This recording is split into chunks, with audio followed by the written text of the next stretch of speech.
Megan here on the Backfist Customs Glitter channel, and today we're going to make the rose coaster mold. So there's a couple of different ways that you can go about doing this, but I'm going to show you the way that I like to do these types of molds.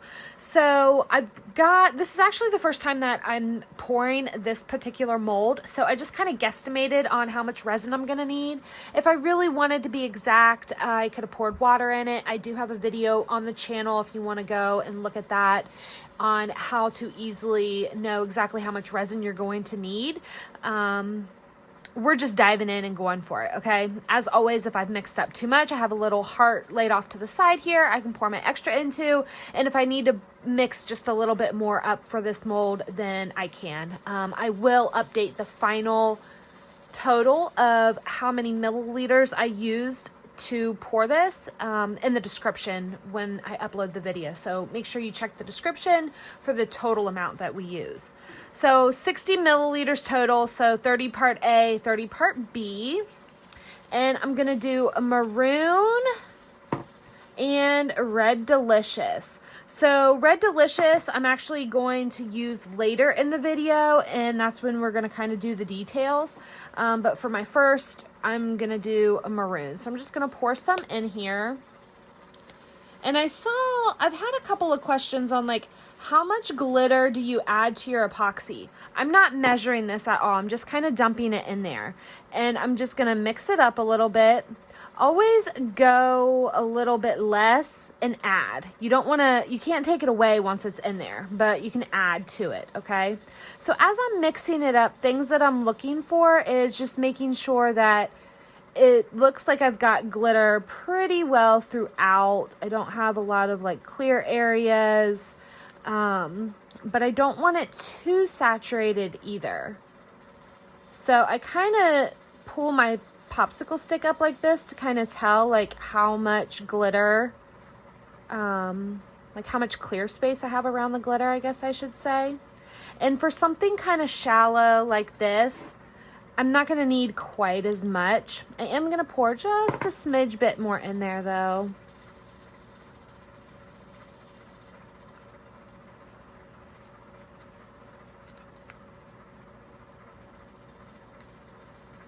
And today I'm using the CC DIY Thin Viscosity resin. I like the thin viscosity in my molds, and I just restocked on it, so I thought, well, let's do our pour with the thin.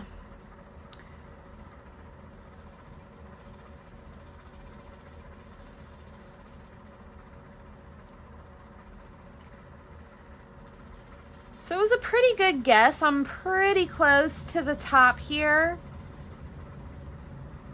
But I do want to add a little bit more. I'm probably going to mix up, I'm just going to mix up probably 30 milliliters to be safe. And then pour the rest in my little heart.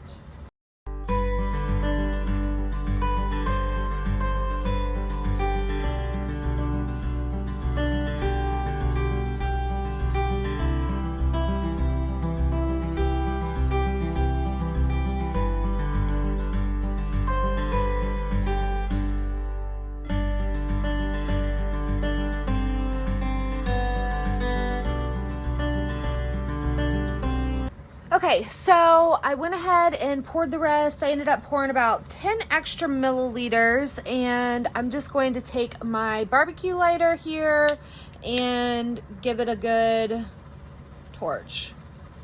You want to move pretty quick. You don't want to stay like on the edges too long so it's not like melting your mold or anything.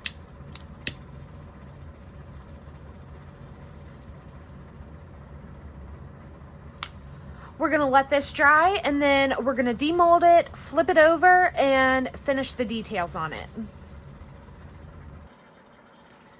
All right, this is cured and time to demold. I've got a little bit of fast set mixed up to do our details, and fast set will be fine for the details. Saves us a little bit of time since we're doing a couple of steps. You don't want to use fast set in the actual mold, but for the details, perfectly fine. So pretty. So I'm gonna do a Red Delicious. It's not gonna be a huge contrast, but I kind of wanted like the outside a little bit darker, so we did our maroon. And you're gonna have to work pretty fast with the fast set. If you aren't used to working with fast set, go ahead and use regular resin. And sometimes if it's a lot of details, like this is a lot of details, but they're kind of bigger. So I think I should be able to work fast enough.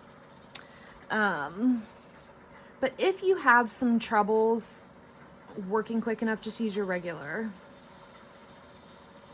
resin.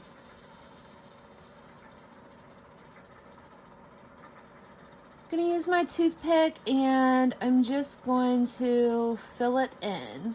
I'm not going to be super concerned with making it all the way to the top. I do want it pretty close to the top, but we're gonna do a final coat over this just to make sure it's completely smooth.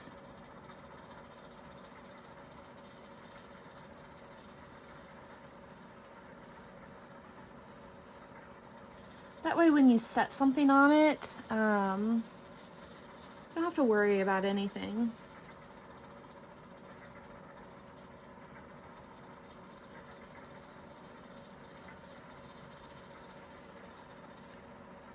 And since I want to work pretty quick, I have a couple of drips on the edging. I'm going to go back and take care of that at the very end.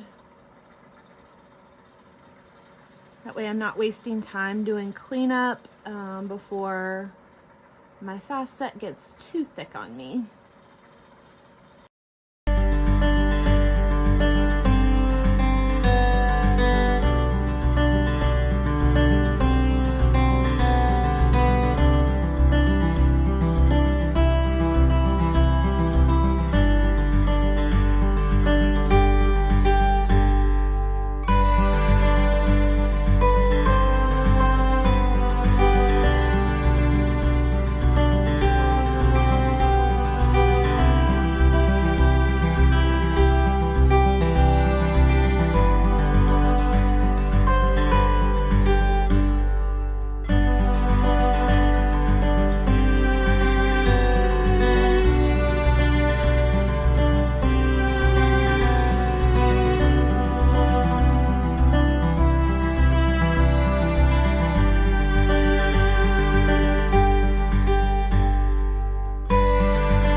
Okay, so pretty poured.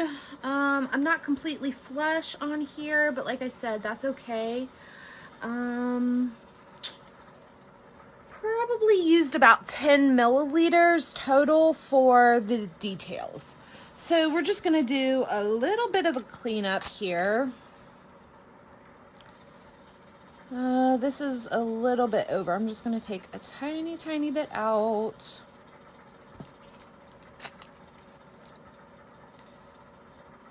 And again, just a little alcohol pad. Clean up where I had some drips.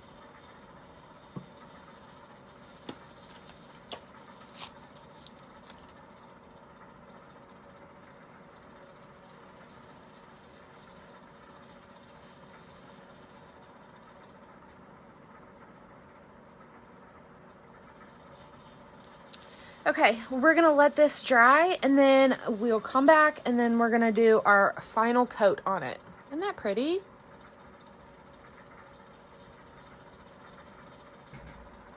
All right, our details are all finished curing, nice and dry, and I'm gonna go ahead and add a clear coat on top of this just to make it all look super uniform and even it all out.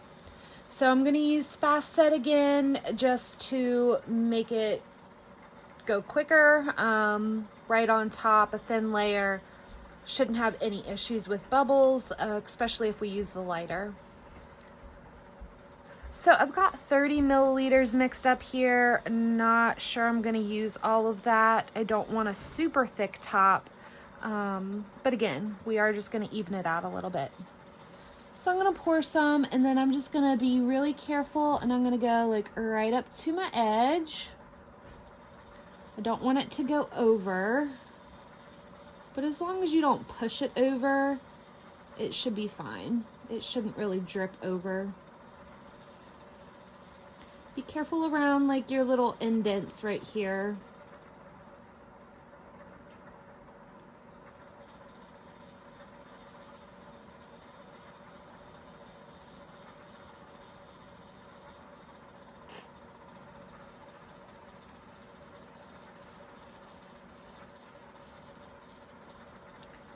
Just smooth it all the way out.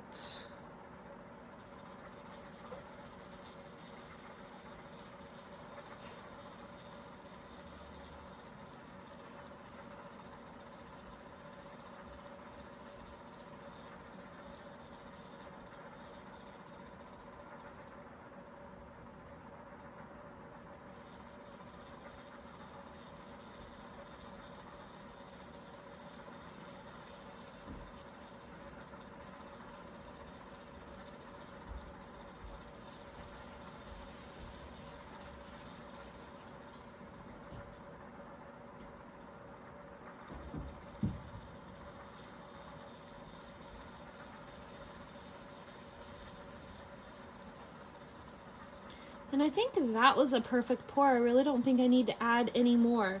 I kind of look at it from the side and just make sure it looks even. Gonna use my lighter to pop any bubbles.